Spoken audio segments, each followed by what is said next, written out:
Hi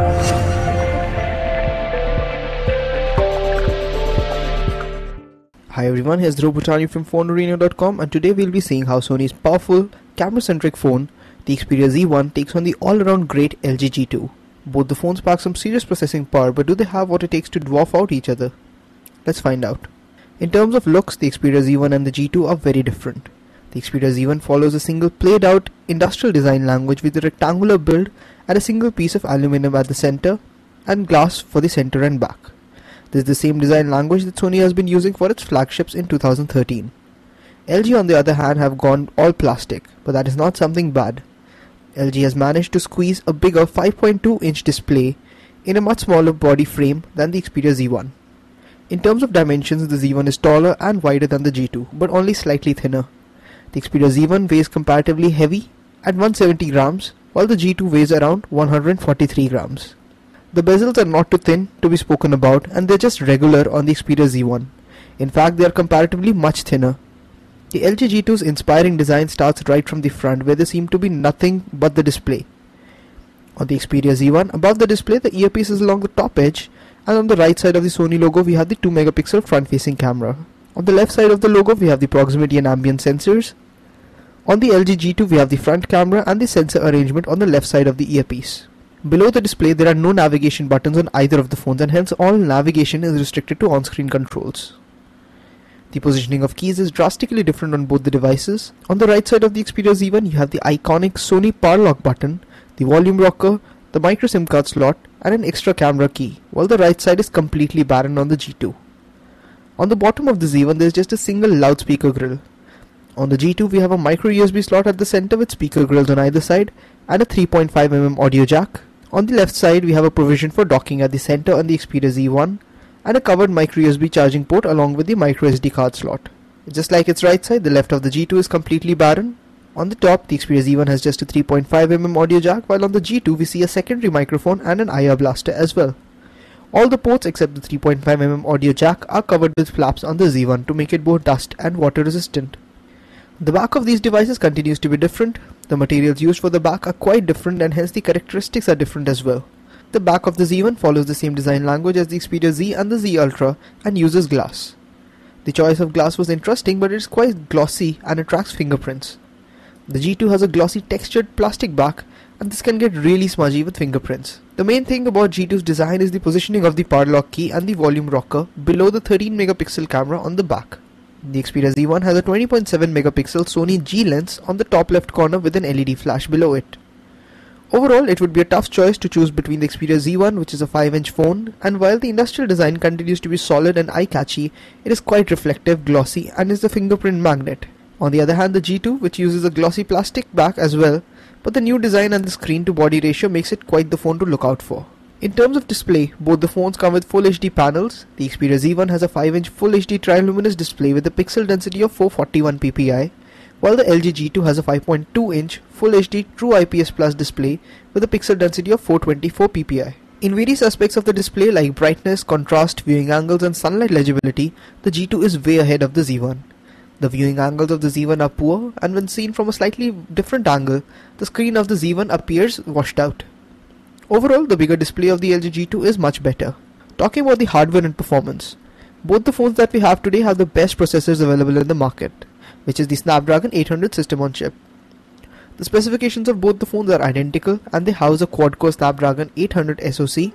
They have an Adreno 330 GPU and 2GB of RAM. The Xperia Z1 is clocked at 2.2 GHz, while the G2 is slightly higher at 2.26 GHz. Both the phones come with 2GB of RAM, and out of the 2GB of RAM, the Z1 has 1.7GB usable RAM, and when the device is idle, about 1GB is free. On the other hand, the LG G2 has 1.8GB usable RAM, and when the device is idle, about 1 is free. In terms of internal storage, there is 16GB of internal storage on the Z1, and the G2 comes in 16 and 32GB variants. The Xperia Z1 has support for microSD cards, which is missing on the G2.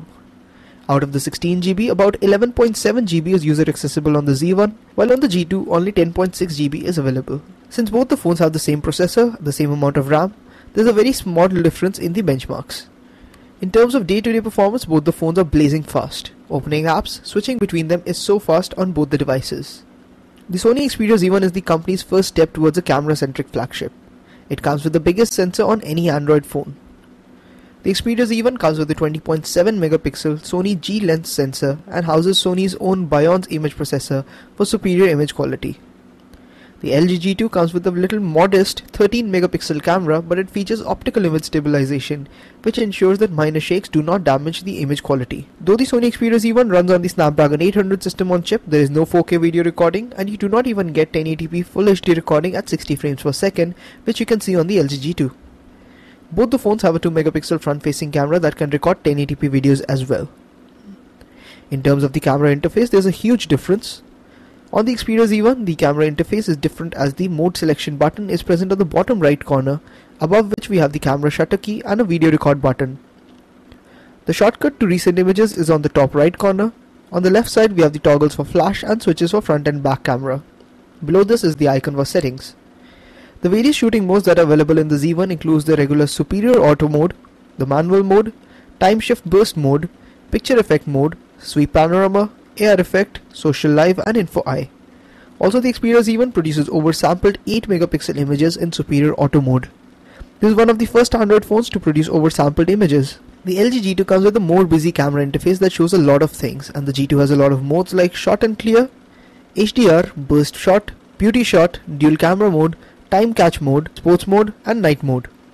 In terms of image quality, the photos and videos taken on the Z1 in daylight are better with nicer details and more colors. Both the phones run on Android 4.2.2 and the Xperia Z1 has Sony's own UI with their version of apps like Album, Movies and Walkman, while the G2 is overlaid by LG's own interface as well. The app drawer on both the phones is different and both of them allow you to arrange the icons in any order or the alphabetical order. On the G2 you can arrange the apps based on when you have actually downloaded the app. The Xperia Z1 has exactly 10 fixed toggles for various connectivity options like Bluetooth, Wi-Fi, NFC and so on in the notification bar, while the G2 has a scrolling list of configurable toggles. The Xperia Z1 comes with Sony's small apps which can be accessed by pressing the third navigation key that also opens the list of already open apps. There are various small apps like the calculator, recorder, timer, bookmarks and so on. You can open any number of these apps at a time and have them on the screen. They're always present on the screen unless you close them. Instead of closing them, you can drag them to the right side of the display where they become small icons and attach themselves to the right side of the screen. The LG G2 comes with similar mini apps called Q-Slide apps, but only 2 can be opened at a time. The G2 also has a Q Memo app that lets you write on the screen and take notes. Talking about multimedia, the Xperia Z1 comes with homebrewed apps like Album, Walkman and Movies. The Album app, which is the image gallery, is quite functional as it supports a pinch to zoom feature. When you pinch out inside the app, all the images rearrange themselves to the smallest possible thumbnail size. And when you pinch in, they zoom in and keep zooming in further until you are left with a single image, and even then, when pinching further, you can zoom into the image. The rearranging takes place so fast thanks to the Snapdragon 800 chipset. Walkman is Sony's trademark music player and comes with all the features and some good eye candy as well. Movies is the video player for Sony smartphones, and not only does it play the movie, but it also fetches information about the movie from the internet, which gives you a quick summary. The LG G2's gallery app is quite similar and allows pinch to zoom, which rearranges photos based on the thumbnail size. The video player of the G2 is better than the one on the Z1 as it supports a wider range of video formats. The music player is good, but the one on the Xperia Z1 looks and feels better. Both the devices are great for multimedia, but because of the slightly bigger and better display, the G2 has the advantage. Both the phones are absolutely great for gaming because of their specifications, but since the display on the Z1 is slightly smaller when compared to the G2 seems to be a better device for gaming. We noticed that both the devices heated up while playing graphically intensive games. The battery on both the phones is quite good. Both the phones have a non-removable 3000 mAh battery pack. The Xperia Z1 has a lithium-ion variety, while the G2 has a lithium polymer variant battery. In terms of connectivity, both the phones are equipped with Wi-Fi 802.11 ABGNNAC, DLNA, Wi-Fi Direct, Wi-Fi Hotspot, Bluetooth, TV out via MHL, GPS with AGPS, GLONASS, NFC, micro USB and USB on the go. However, only the LG G2 has dual-band Wi-Fi which ensures faster Wi-Fi speeds. The Xperia Z1 is Sony's first camera-centric flagship, while the G2 is LG's flagship phone with top-of-the-shelf specifications and a 13-megapixel camera with optical image stabilization. Both the phones are available at around the Rs 40,000 mark. The Xperia Z1 gives you a better camera and premium build quality device that is both water resistant and dust resistant. It also has expandable memory, while the LG G2 offers a bigger and better display along with better battery life. If you enjoyed the video, please do hit the like button and don't forget to subscribe to our YouTube channel. Thanks for watching.